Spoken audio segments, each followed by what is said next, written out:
I will go in French, it's better. My English is not so good, so only I can do Franglish. I don't know if the words exist, but today we are very happy.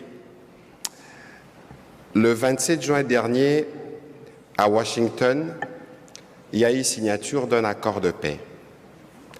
Un accord de paix qui ouvre la voie à un retour de la normalité dans la partie est de notre pays qui, pendant 30 ans, a été ravagée par la guerre avec des millions de morts.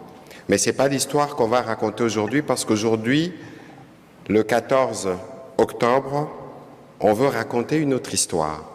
On veut raconter une histoire ici à Washington où on écrit les pages de la paix, mais aussi où on veut écrire les pages du développement, les pages du renforcement de la relation États-Unis-RDC.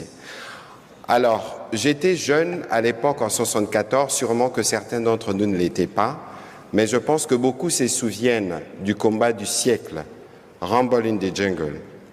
À l'époque, en 1974, la République démocratique du Congo s'était dotée de moyens technologiques, notamment au niveau de la communication, c'est mon domaine, pour être sûr que les télévisions américaines reprennent les signaux de ces combats qui a consacré l'un des plus grands événements sportifs au monde. Et je me souviens encore, en lisant en 69, j'étais pas encore né, il y avait la visite de ceux qui ont visité l'espace, ceux qui ont marché sur la Lune, Neil Armstrong. C'est de dire que la République démocratique du Congo, dans sa relation avec l'Amérique, c'est pas simplement une relation des mines. Tout à l'heure, M. Joe Doumbia parlait des Chinkolombwe, qui avaient fourni l'uranium pour le Little Boy, pour ceux qui se souviennent du projet Manhattan.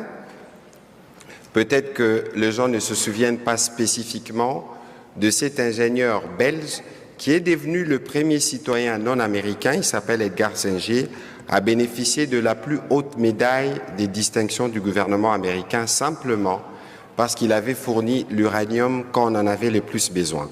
Je pense que vous avez regardé le film Manhattan. Et donc, dans la conversation que nous aurons aujourd'hui, on veut vous parler de ces pays particuliers qui fait presque le quart ou un peu plus du quart des États-Unis d'Amérique, avec 100 millions d'habitants, où il y a beaucoup de défis.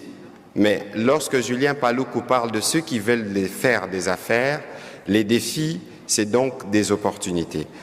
Généralement, quand on parle justement de la République démocratique du Congo, dans la perception, parce que lorsqu'on regarde les médias, lorsqu'on lit des rapports des ONG, on parle de guerre, on parle de maladies, on parle de challenge. Mais aujourd'hui, vous allez découvrir une République démocratique du Congo qui, à sa manière, consolide sa démocratie avec le président Félix-Antoine Tshisekedi Tshilombo, qui s'assure que les jeunes et les femmes ont leur place dans les débats, mais aussi ont leur place pour contribuer au développement de ce pays. Et donc, j'ai les particuliers privilèges d'introduire celle qui nous dirige depuis plus d'une année. C'est une femme d'exception, Madame Judith Suminwa-Tuluka, qui est la première femme, première ministre de l'histoire de la République démocratique du Congo. Je pense qu'elle mérite des applaudissements.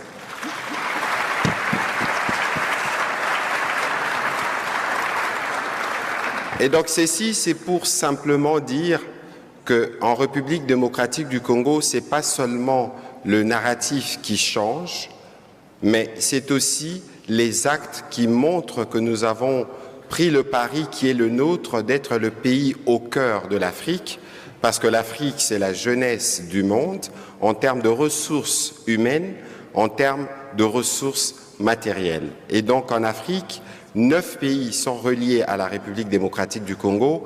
Avoir vos investissements en RDC, c'est d'être sûr d'être connecté à la fois à l'Afrique centrale, à l'Afrique orientale, mais aussi à l'Afrique australe. Et donc, pour ceux qui veulent prendre rendez-vous et devenir plus puissants demain, parce que vous l'êtes déjà, mais vous le serez davantage si vous prenez le train et vous venez, si vous prenez l'avion et vous venez en République démocratique du Congo, la Première ministre, le Président de la République et nous tous, nous serons là pour vous accueillir avec sourire, avec la rumba, avec tout ce qui fera de vous fanatiques de la République démocratique du Congo, mais surtout ceux qui feront plus de profit parce qu'ils